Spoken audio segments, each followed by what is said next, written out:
Good morning.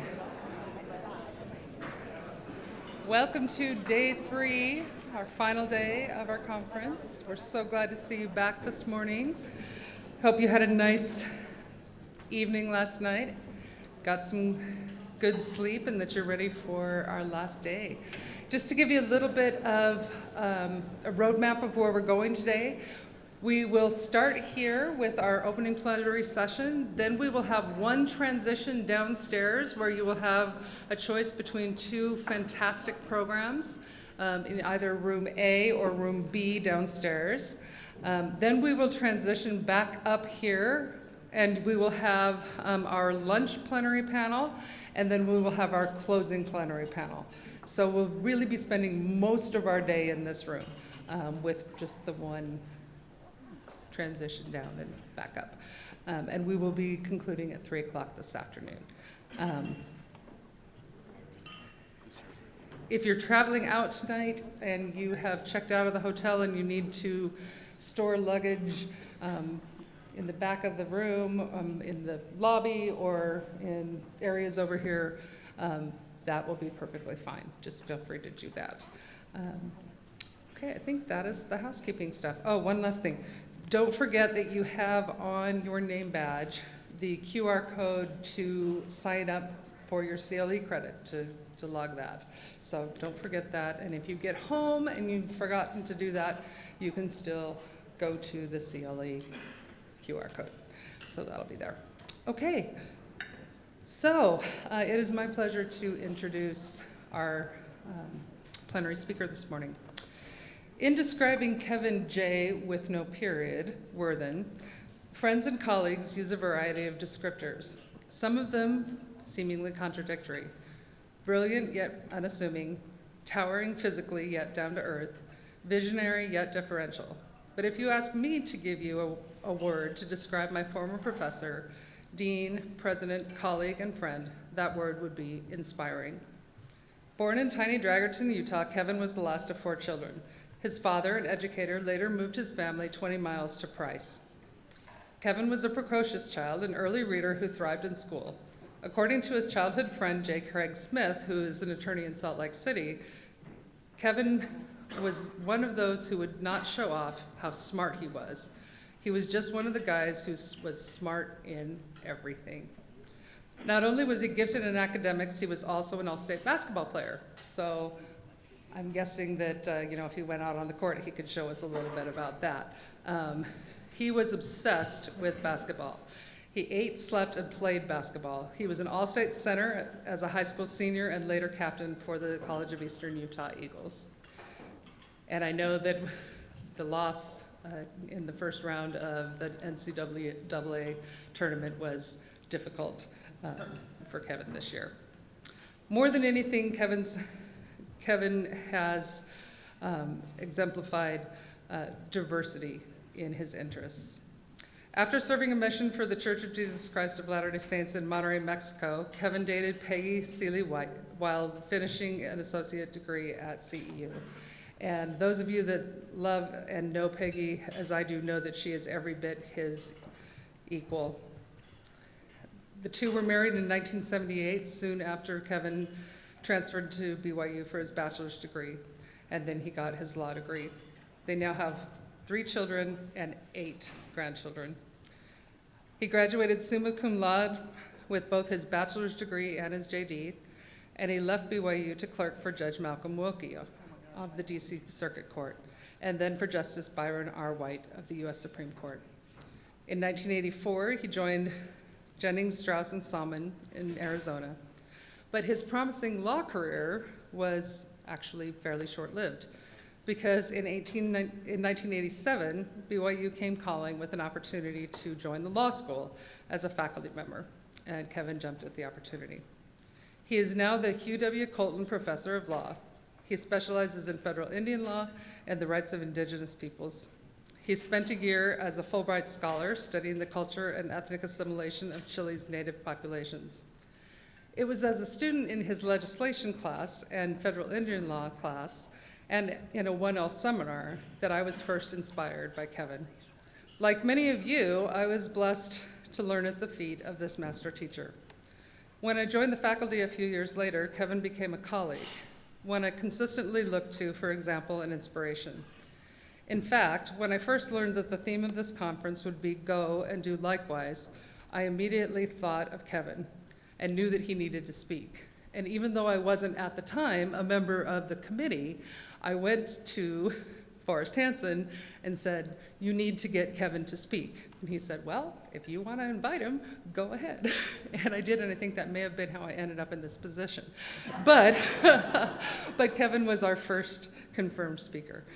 From 2004 to 2008, Kevin served as Dean of BYU Law School.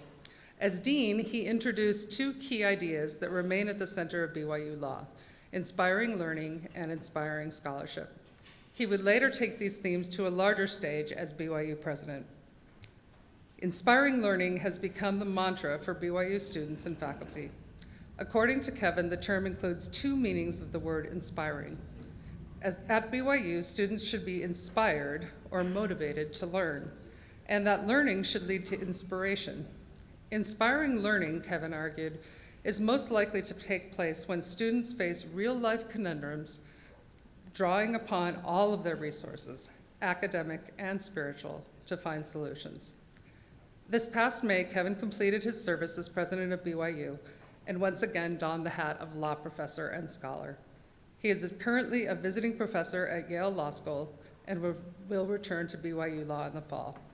It is my honor to turn over the podium to my colleague, mentor, and friend, Kevin Worthen.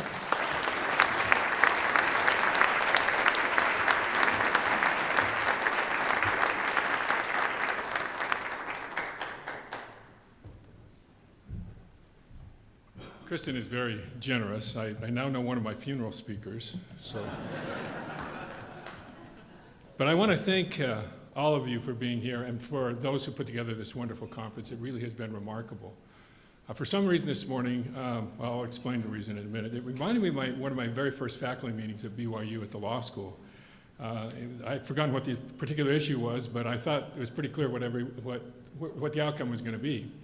Reese Hansen, who was not yet the dean of the law school, was sitting next to me, and I said, "Reese, how much longer is this going to go on?" And he said, "Well, everything has been said, but not everybody said it, so we'll be here for another 2 hours." Faculty members don't find that funny when I tell them that. The reason I say that is because really a lot has been said, and maybe everything's been said in a way. I hope you've all been inspired. But particularly with Judge Griffiths, and I just want to acknowledge, we didn't collaborate. We talked fairly frequently, and we knew each other were speaking. But one of his ending parts about the quote from President Nelson, you'll see featured prominently in mine. And you'll also see that there is really consistency in the theme of what we're saying. What I'm trying to do is borrow from Tom's really good, get a halo effect here on what I'm saying. If you can't remember what I say, get lost, fall asleep, whatever, just refer back to what Tom said. But that was very profound for me to hear the way in which he presented it. Mine has a little different twist to it. He talked about being involved in a public life. Mine's going to be in your professional life, in our professional lives, and a little bit more individualized. But I'm even going to start off in the same way in terms of a little bit of a negative assessment of what I think is happening in society. It's a little different from Tom's, but I think it's important to paint the picture a little bit. So I'll start off with this. America has an anger problem. It manifests itself almost everywhere. There are angry outbursts at airplanes, in airports or playing fields, in airplanes, in schools and universities, in parking lots, in grocery stores, in our public meetings, even in our churches, and almost constantly in social media, where anger is encouraged, rewarded, and algorithmically reinforced. Anger, according to the American Psychological Association, is an emotion characterized by feeling antagonism towards someone or something that has wronged you. It's an emotion that fuels hatred and revenge. And anger is not good for us. There are some aspects in terms of fight or flight, and psychologists say there's some place for it. But in the long run, it's not good for us, not as society and not as individuals. The adverse effect of excessive anger on individuals is becoming increasingly clear. Research shows, for example, that anger, even momentary anger, results in changes in the heart that worsen the muscle's ability to pump blood, which can lead to high blood pressure and subsequent complications like heart disease, heart attack, and stroke. Anger can also disrupt our digestive system. Research shows that stress caused by anger can lead to abdominal pains, stomach upset, and diarrhea, and over the long term is linked to the development of inflammatory bowel disease and irritable bowel syndrome. In addition to these physiological effects, being in a state of anger can take a toll on a person's mental health. Studies show that anger is often elevated in emotional disorders such as anxiety and depression, and is associated with both worse symptoms and a lesser response to treatment. Anger, especially prolonged anger, can also affect our concentration and thinking patterns, and can make us more hostile or cynical, which can take a toll on our relationships. Anger can also adversely affect our sleep. One study found that moderate to high levels of anger were significantly associated with 40 to 70% increases in the risk of sleep disturbance in adults. In short, anger can harm our heart, our brain, our gut, our mental health, our relationships, and our sleep. More importantly, as President Nelson has recently reminded us, anger is harmful to our spiritual development and our eternal progress. Now, lawyers, unfortunately, are not immune to either the phenomenon of anger or its adverse physical, mental, and spiritual consequences.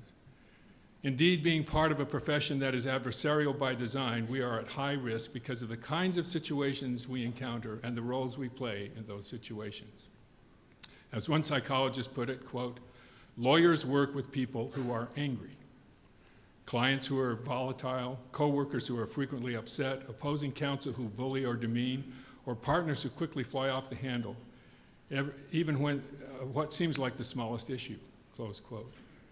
Thus, it's not surprising that the adversarial process in which we are engaged often leads to anger and all its accompanying adverse consequences. So, with that less than cheery diagnosis and introduction, what are we to do? Can we avoid anger and its harmful effects while fully carrying out our responsibilities to represent clients in an adversarial process?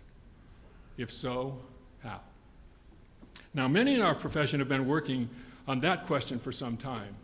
Abraham Lincoln, in the most quoted lecture that may never have been given, it's in lecture notes that, as far as we know, were never given, he famously advised lawyers to consider less contentious ways of advancing their clients' interests. Discourage litigation, Lincoln wrote. Persuade your neighbors to compromise whenever you can. Point out to them how the nominal winner is often a real loser in fees, expenses, and waste of time. As a peacemaker, he said, or wrote, the lawyer has a superior opportunity of being a good person. And then addressing what may be the concern for many lawyers, he said, there will still be business enough. Over the last few decades, efforts to resolve disputes with less animosity and more consideration of win-win outcomes has made some aspects of the practice less contentious. In addition, advice on how lawyers can deal with anger at a personal level have proliferated, increasing the tools available to individual lawyers. I commend all of us to be involved in such efforts. But I believe we in this room have an even better source of help. As members of the Law Society, bound together by the assertion and the truth that there is strength brought to the law by a lawyer's personal religious convictions, we have access to and a corresponding responsibility to act in accordance with guidance provided by prophets, seers, and revelators, whom God has chosen to give divine direction to the world in which we live now. And so my goal this morning is to get us all to take seriously President Nelson's repeated invitations for us to be peacemakers and bridge builders, not just in our church callings and home life, but in our professional lives as well. I suggest that if we can better understand and internalize President Nelson's teachings and invitations, we can better avoid anger and its undesirable consequences, and we can also have a profound positive impact on the world around us. A useful starting point is to review the key principles President Nelson outlined in his classic talk, Peacemakers Needed, at last April's General Conference. Before doing that, let me point out two significant features of that talk. First, notice how often President Nelson uses superlatives, including never and always. President Nelson is extremely careful with his word choices. Unlike me, he is not prone to hyperbole or exaggeration. That makes his use of those terms more noteworthy and more powerful. Second, notice that there is no express, or as near as I can tell, implied lawyer exemption to his teaching. No suggestion that we are exempt from the full force of the prophetic directives because of our professional roles as lawyers. As a result of these two failures, full application of President Nelson's outlines may be challenging. It will at times be counterculture. It may test the depth of our faith in prophetic counsel. We may find ourselves asking, do I really believe that God speaks to me through a prophet? Let's see if I can get this the right way. So I start with this challenging proposition from President Nelson's talk. Anger never persuades. Hostility builds no one. Contention never leads to inspired solutions. Do we believe that?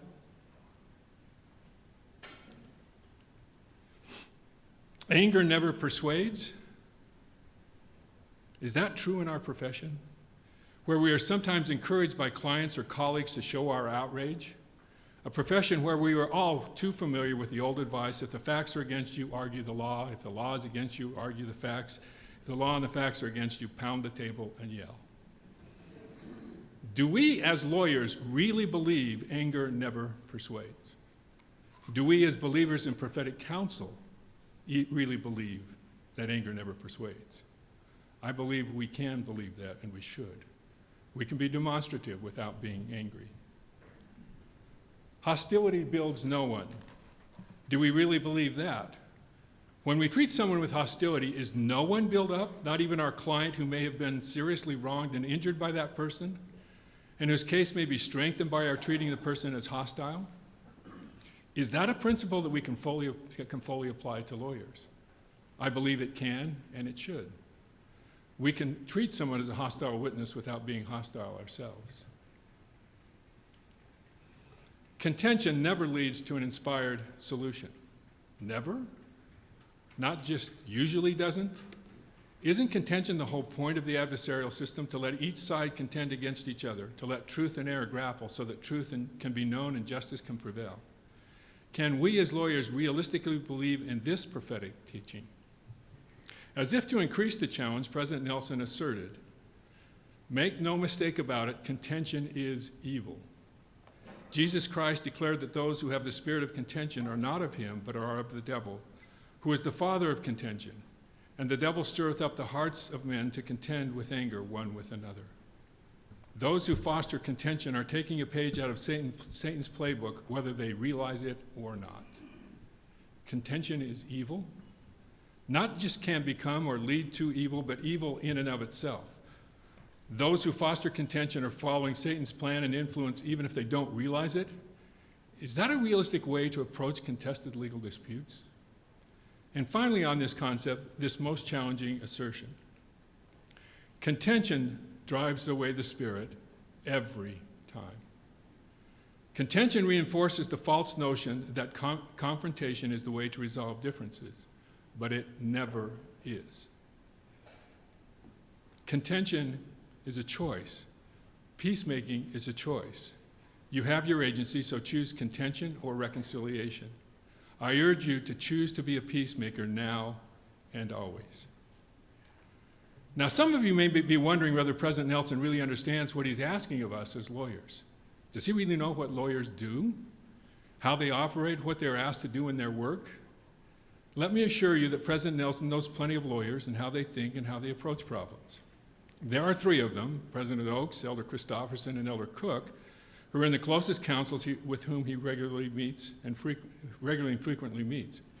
In fact, he knows so well how lawyers operate that he anticipated this objection in his General Conference message. At this point, President Nelson stated, you may be thinking that this message would really help someone else. Maybe a non-lawyer, I would add. But then he continued, I hope it will help them. But I also hope that you will look deeply into your hearts to see if there are shards of pride or jealousy that prevent you from becoming a peacemaker. So yes, President Nelson knows what lawyers do and how they operate. But much more importantly, he knows and understands what God does and how God operates. And he understands the divine potential of each of God's children, including those of us who are lawyers. He also thinks that we have to be stretched to reach that potential. And in my opinion, that is what he is asking us to do.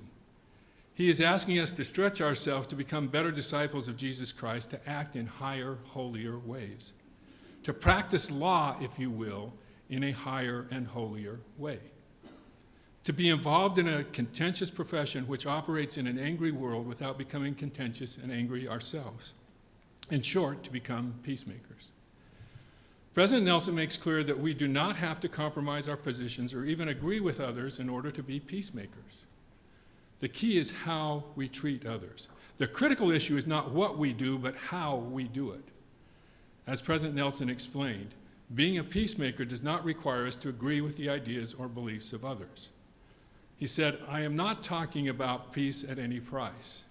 I am talking about treating others in ways that are consistent with keeping the covenant that you make when you partake of this sacrament. You covenant to always remember the Savior in situations that are highly charged and filled with contention. Note that phrase, situations highly charged and filled with contention. I invite you to remember Jesus Christ. Pray to have the courage and wisdom to say or do what he would. As we follow the Prince of Peace, we will become his peacemakers. President Nelson identifies one final principle which ties all the others together and provides a central key to practicing law in a higher and holier way that can allow us to be peacemakers in every situation, especially those that are highly charged and filled with contention. Charity, he said, is the antidote to contention. The pure love of Christ is the answer to the contention that ails us today. The pure love of Christ allows us to stand as witnesses of God at all times and in all things, especially in tense situations. Charity allows us to demonstrate how men and women of Christ speak and act, especially when under fire.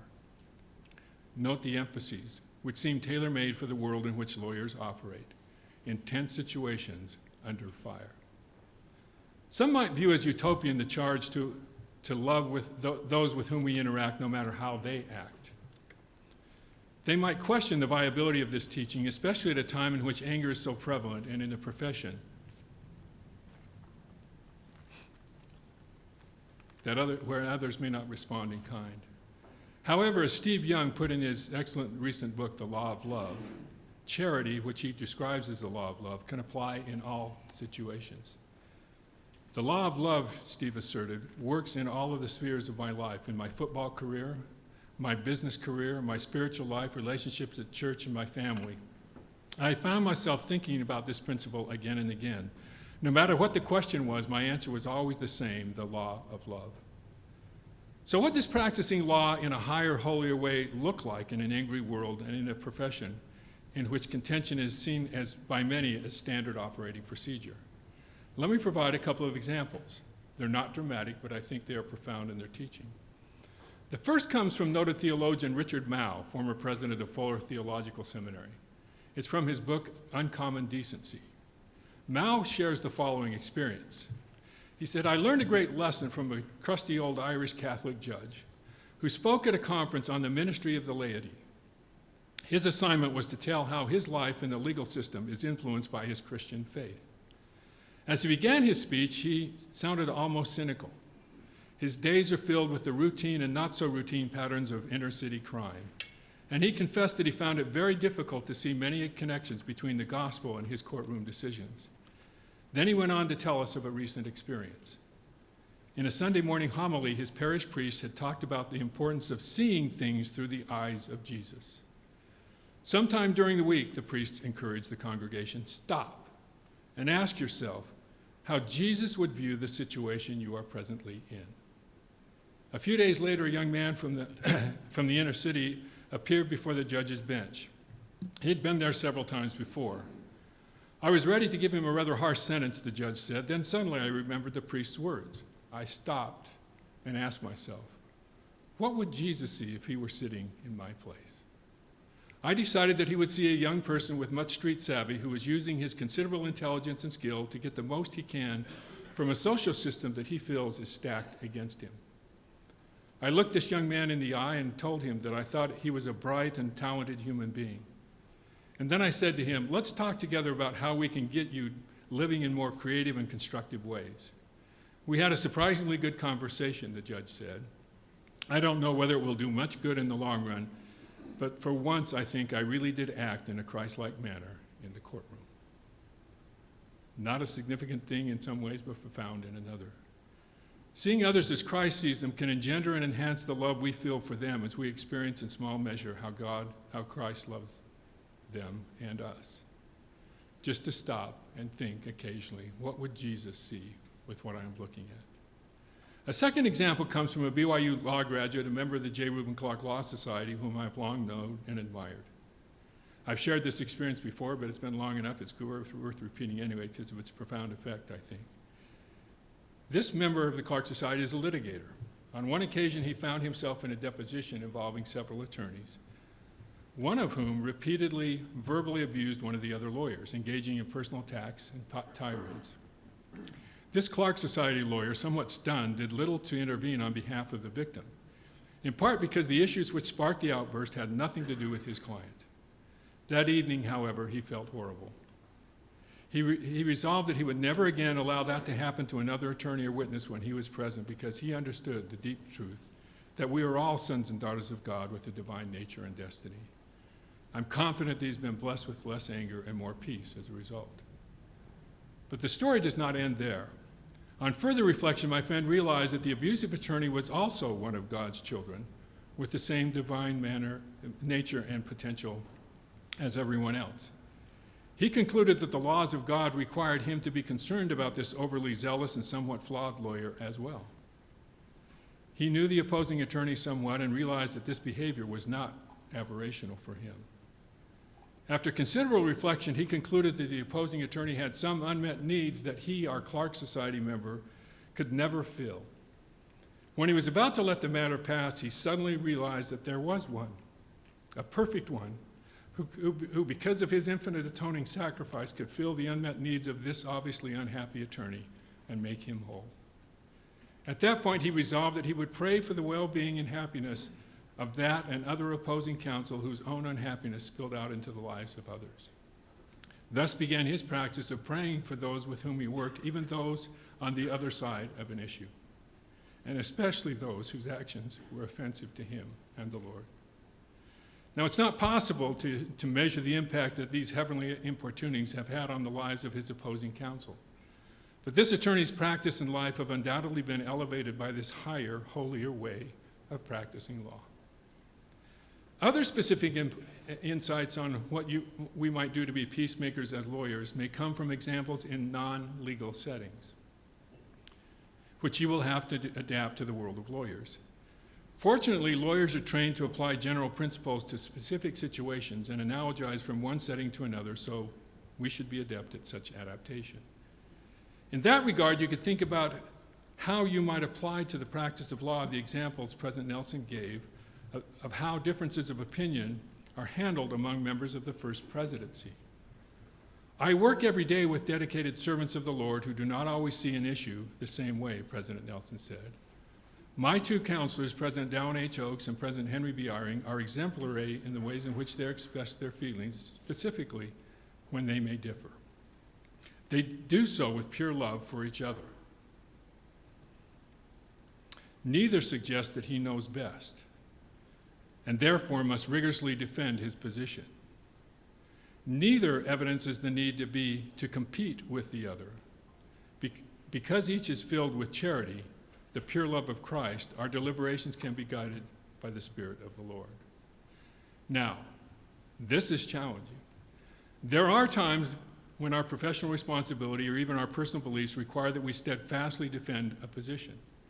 But notice that President Nelson condemns rigorous defense, not a vigorous defense. These are two different things.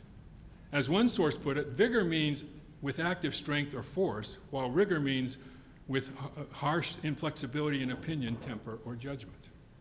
Thus, a vigorous defense is one that is done with energy. A rigorous defense is one that is rigid, inflexible, or difficult. We can provide the former without the latter. Moreover, even if we have to be uncompromising on some things, as we surely do, we can still shape how we express those positions so that they evidence love for others, avoiding ad hominem attacks, and resisting the natural inclination, at least for me, to turn a professional disagreement into a personal competition in which I'm motivated much more by my desire to defend my pride and ego as to obtain the best results for a victim or client. A good first step in this regard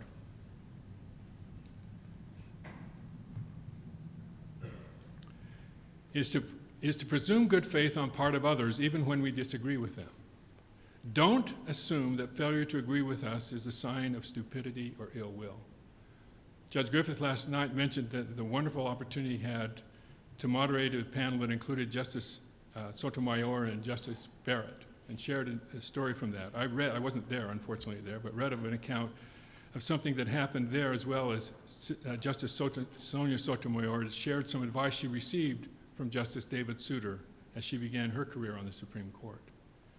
Justice Souter welcomed me, she said, and then told me, "Sonia, I know life on the court became easier for me when I had an epiphany one day."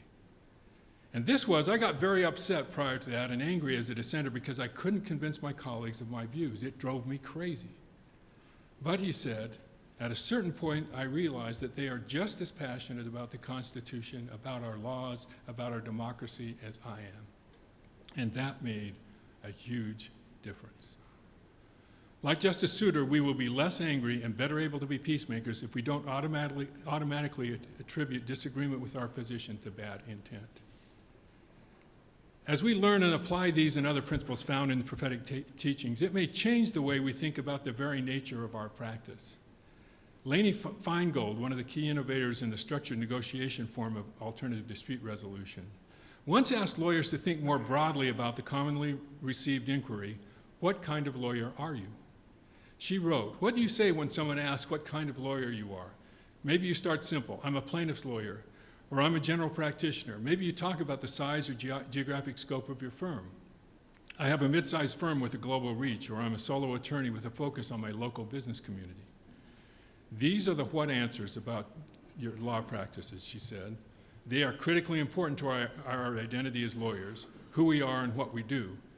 But," she points out, "there is another critical question, not just the what of our practice, but the how." She asks, by way of example, "Do you believe lawsuits and a scorched earth approach always bring the best results for our clients? Do you thrill at gambling for the win, or do we value the advantages of a win-win outcome?"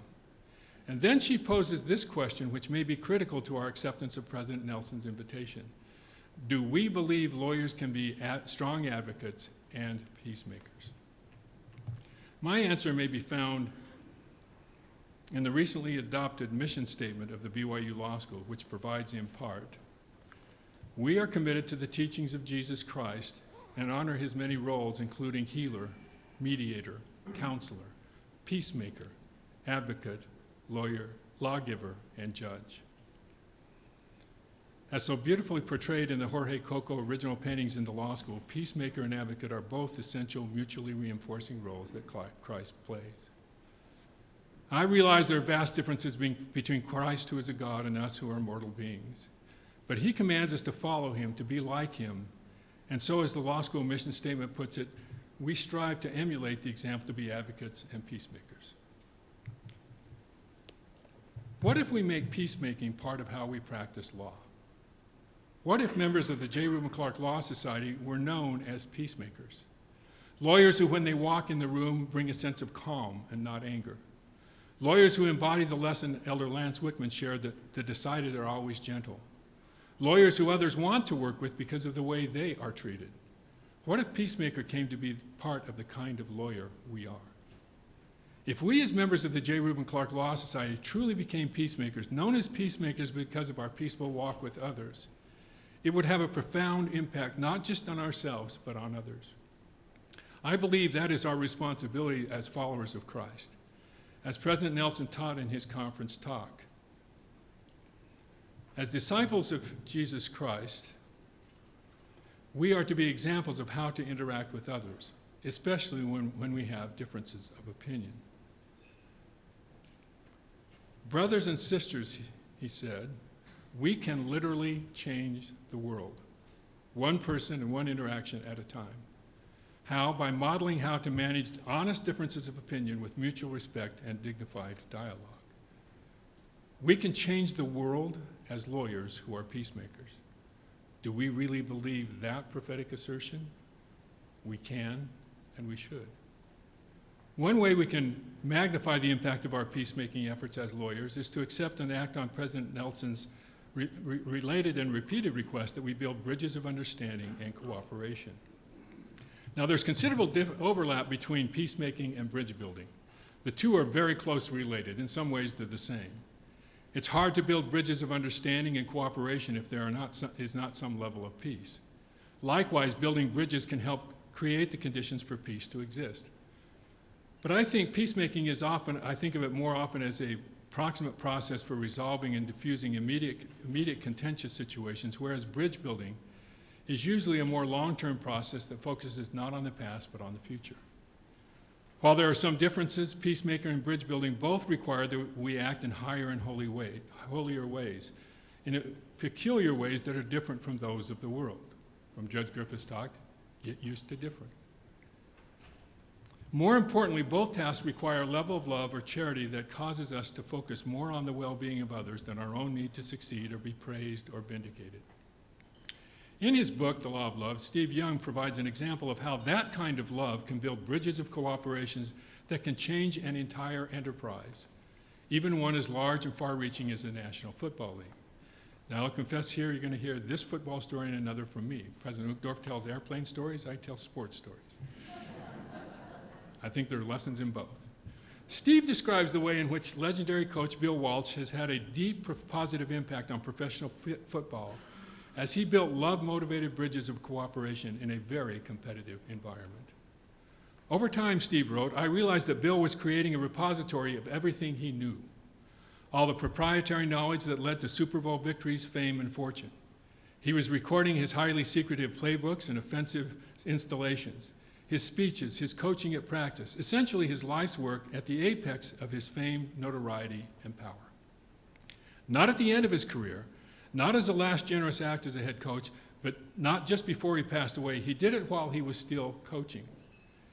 He put this together because he wanted to hand it to his assistant coaches who were leaving for head coaching jobs, even knowing he was going to see those coaches playing against him in the future. When assistant coach Mike Holmgren left the 49ers to become the head coach of the Packers, Bill handed him this toolkit. All of this material in paper, audio, and video, all collated and presented in a perfect way for someone to use. On the way out the door, the last thing Bill said to Mike was, well, I'll see you in the championship game, meaning that if you use this, you'll be a champion. And 4 years later, the Packers actually were in the championship game against us, Steve wrote, and they beat us. Steve then reflected, what goes through a man's mind at the height of his worldly glory and power? To make a toolkit of proprietary knowledge and hand it out, knowing that it will be used against him. That's the spirit of love without transaction, without expectation of anything in return. But Steve continued, that's the smaller part of the story. The bigger part is that this toolkit has now been passed down through generations. I think well over half of all the teams in the NFL are heavily influenced by this toolkit. That is what a bridge of understanding and cooperation built by love looks like in a very competitive environment, one at least as competitive as the legal profession. Now again, the fit of the example to the practice of law may not be 100% perfect. Ethical norms prohibit our sharing proprietary or confidential information with lawyers leaving our firm, for example. But we may look for other ways to share general principles or practices with even those who are leaving the firm. We might even do that with opposing counsel. What if at the end of a trial or transaction we shared with opposing counsel some general practice tip we may have learned in the experience? Better yet, what if at the end of a case or a transaction we pointed out a good thing we learned from opposing counsel and thanked them for their insights, and then gave them credit when sharing those insights with others? While some might find such actions strange, they are entirely consistent with President Nelson's invitation to be peacemakers and bridge builders, and with his admonition that if there is anything virtuous, lovely, or of good report or praiseworthy that we can say about another person, whether to his face or behind her back, that should be our standard of communication. That is what practicing law at a higher and holier level looks like. Another example, a final one from the football world, shows how love-motivated actions can not only bring peace in contentious settings, but also build bridges of understanding and cooperation that have an impact well beyond the initial immediate situation. The experience which was highlighted last month in an event at the College Football Hall of Fame in Atlanta is a classic story of peacemaking and bridge building, bridges that took over 50 years to construct. The story begins in 1969 with the University of Wyoming football team, which was at the peak of its national prominence. In 1966, they won their first conference championship in a number of years. In 1967, they finished the season with a Sugar Bowl appearance against LSU when there were only 6 bowl games in the country. The 1968 season brought a third consecutive conference championship, and in 1969, fans were expecting the team to reach new heights. However, the week before the BYU game, things changed considerably for 14 African-American members of the Wyoming football team. I'll let them describe their own experience in this, what is a portion of a documentary produced by BYU journalism students.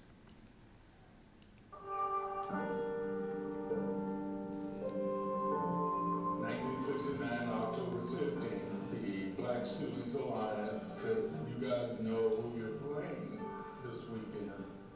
And of course, you got BYU. The Cowboys taught Brigham Young a lesson in opportunity. Do you guys know who owns BYU? The Mormons. We wanted to show how we felt about specifically the Mormon Church, the BYU game, and how the players, the African American players, were treated the year before. Causing a BYU fumble, 13 seconds remaining in the half. The last game I played there, 2 things happened I will not forget it. I went up to a official and told him this guy was jumping in the back of my leg, trying to hurt me. He told me to shut up and play ball. As soon as we got off the field, the sprinklers came on. They were washing the field down. That was part of the protest. We wanted people to know that that should never happen. And if you were African American, you could not advance in the priesthood of the church. The method we chose was to wear black armbands. Head football coach Lloyd Eaton of the Wyoming Cowboys. We said, well, let's take the armbands over there and allow him to see them. Now, the last thing we said that was really important was, if he says no, we will not wear them. Coach comes out, I meet you in the field house. He positions himself right in front of us. We're all seated. He walked out, and the first thing he said was, as of this moment, you're no longer a Wyoming Cowboy. As of now, you're no longer Cowboy football players. You're no longer Wyoming Cowboys. And we went, we're not going to talk about this? And that was the end. He booted us off the team, and that's how that happened. We did not refuse to play the game. We simply went to the coach to ask permission to wear these black armbands. And then he starts spewing venom. For 2 hours, half of you don't even know who your fathers are. You're going to be on subsistence programs for the rest of your life. I got you off the street, Tony McGee, picking up cigarette butts in Battle Creek. There's no other university that will ever invite you to play football for them. We were kicking off the football team. All we were doing is asking to wear armbands. Had he said no, we would not have worn those armbands. And I knew then, we're done. Do you think the players might understandably felt a little anger in that situation? Anger towards their coach, anger toward BYU, anger toward the Church of Jesus Christ of Latter-day Saints. Their football season was over. Their college football career was over. I dare say there was some anger that could last a long time. One of the 14 later said he could not watch a football game for the next 20 years. More than 40 years after the incidents, a CBS documentary brought the 14 players back together for the first time. This led to an invitation from the University of Wyoming for the players to come to campus to be honored. In the meantime, reconciliation with the church and BYU is beginning on a smaller, more personal scale, and bridge building ideas began to emerge as the group looked forward. Initially, the program was a national program against the Church of Latter-day Saints. Fast forward to 15 years ago. I used to tease my Mormon friends about Joseph Smith and having his revelation, and I said that dude was gonna snap one day, and he had all the vision, and so that's how I had that, that's how I was treating it. And then my son became Mormon, so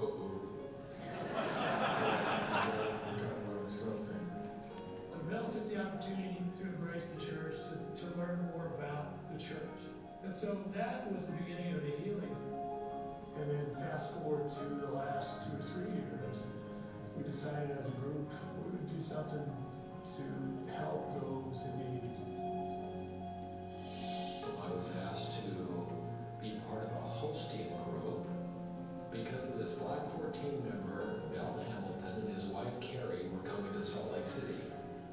And then I started to find out the story and how everything kind of transpired. What happened in 1969, that's ancient history. Let's do something together. Let's work together.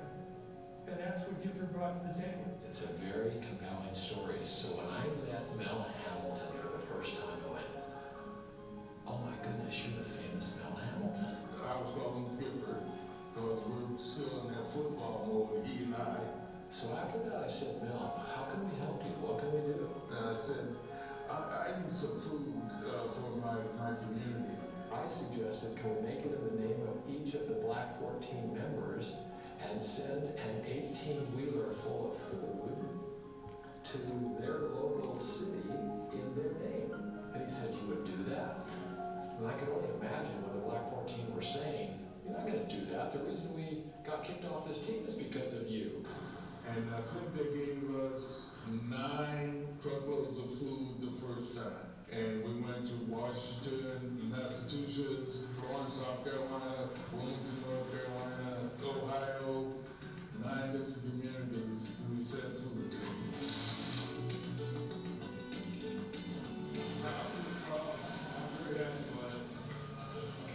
We can supply them with 40,000 pounds of trucks per location. This is one truckload? This is just one truckload right here.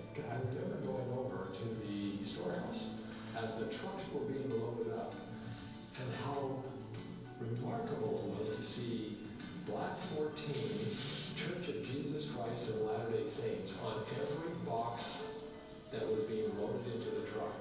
Everything that a truck would hold to go bless their community was going in the name of the Black 14 and the Church of Jesus Christ of Latter-day Saints. As a result of the bridge building between the church and the Black 14, other bridges were built and many other lives were affected for good throughout the nation. And my takeaway was, these kids are gonna have bellies full of food from this point on. Most of the feed the community, the ones that really don't have too much of everything, they come every day. When you have a family that has to go without food or go without their needs being met and being in a position to take care of it, you know you're fulfilling your God purpose. We were hauling food and everything, like nobody killed me like that. And that really made me feel so good inside.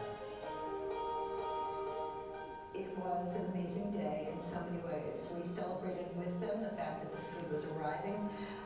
We immediately started distributing some of the food to other food pantries, smaller food pantries. At least 25 volunteers from the LDS Church. They were wonderful. They carried the load, brought the food inside the building down here. Over here is where the food from the Mormon Church that we're still distributing not only gave us the food, but they also gave us a power hand truck. You know, I think it comes we love more, especially the tomato soup, which is some people have said is the best canned tomato soup in the business. Everybody in our community benefited from this. It was neat to see the community all come together. Thank you very much. And to be able to experience that and have that unity.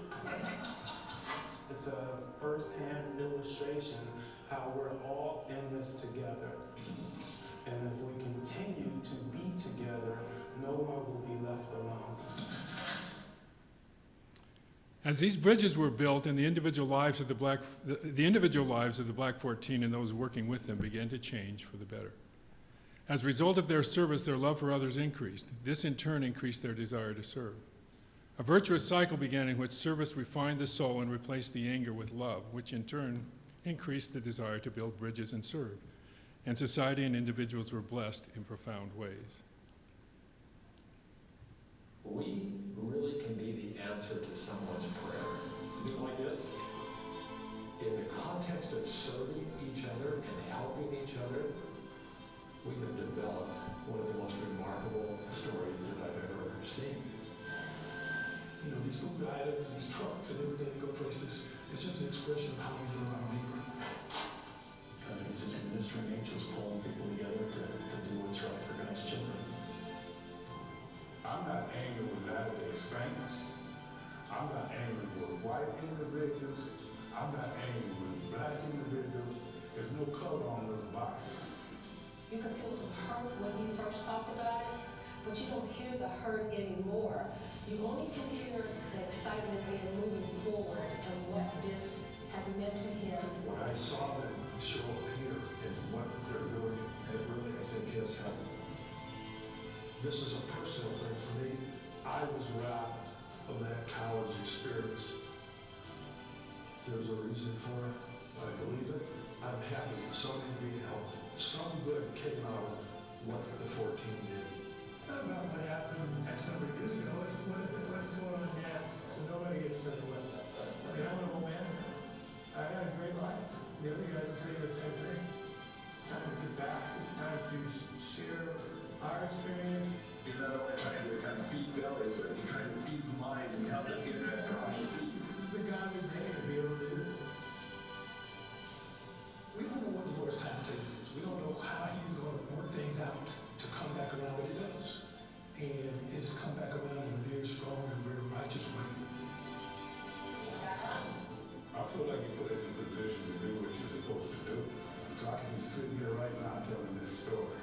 Because that story is better than what I did in football, or what we did here, or what we were. It's what we want to be and where we're going now. And how the Latter-day Saints are helping us get there. They're engaged in the holy work. So you can't help but be on it. You just get affected when you work with them. Your own outreach program. They have become men of integrity, men of valor, men of vision. They're really a remarkable group. Okay. It's all revolves around God. He puts me where he wants me, when he wants me. I have no say about it. This is history of the making. We are going to show the world how to love one another. And that's all I'm concerned about. We're in the fourth quarter. This may end up being your legacy. But we're playing for overtime. We're going to do everything we can to make sure people not just know our story, but give them opportunity to live it too. Be on both sides of the ball. It ain't like football. It ain't just offense and defense. It's teamwork. There are continuing efforts going on. I'll point out, you can refer questions to Carl Hernandez from Office of Belonging between the Black 14 and BYU on expanding the kinds of projects that we've taken nationwide. Maybe more importantly, at the end of the panel discussion at the College Football Hall of Fame last month, Mel Hamilton, you may recognize him from that video, stood up and said that he needed to let the world know that in the last year he had become a member of the Church of Jesus Christ of Latter-day Saints. Life changes for individuals when they are peacemakers who build bridges of understanding and cooperation. So again, what if we as members of the J. Reuben Clark Law Society were to really embrace President Nelson's admonition to be peacemakers and bridge builders? How much impact could we have on others, and how much impact would it have on us? President Nelson gave us a glimpse. Let us show that there is a peaceful, respectful way to resolve complex issues and an enlightened way to work out disagreements. As you demonstrate the charity that true followers of Jesus Christ manifest, the Lord will magnify your efforts beyond your loftiest imagination. Being peacemakers and bridge builders is a challenging role, but it is also one that brings joy and peace. And it is one that I believe is required of disciples of Jesus Christ. In the words of President Nelson, the Savior's message is clear. His true disciples build, lift, encourage, persuade, and inspire no matter how difficult the situation. The true disciples of Jesus Christ are peacemakers.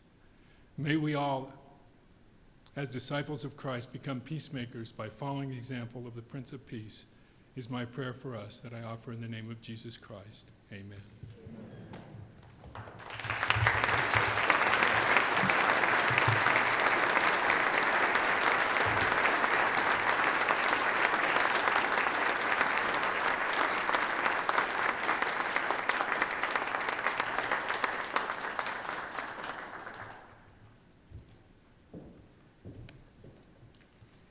Thank you, Kevin, for your inspiring message. We will now dismiss for our breakout sessions. Just one note, there is a correction to be made to the printed program. Unfortunately, our speakers who are coming from Tanzania were not able to get their visas, and so we will only have the sessions in room A and room B, which are wonderful, and you will be well fed by those 2 sessions. So we'll dismiss now down to the breakout rooms, and we'll see you back up here in about an hour and a half.